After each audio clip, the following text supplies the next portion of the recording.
din sticlă. Pentru mine bomba nucleară. Aveți nevoie de un bidon cu apă de 2 litri, jumate cu apă. Apoi un capac. Un capac găurit, încă să intre un muștiuc de cameră. Înghezi bine muștiucul.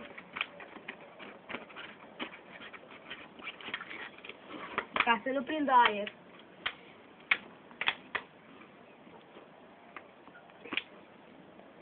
Dacă nu aveți compresor, folosiți o pompă, metoda mai veche.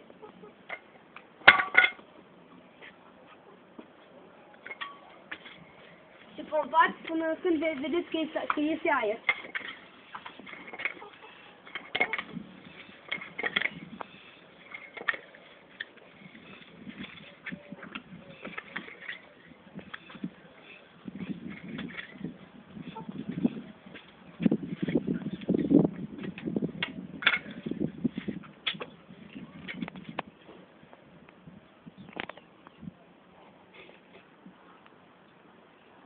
Și acum, momentul culminant, bomba atomică.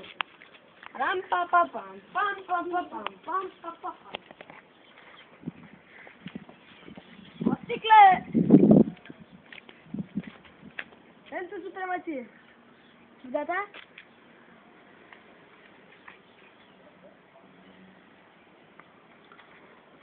Desfaceți-l un pic la început. Dați drumul.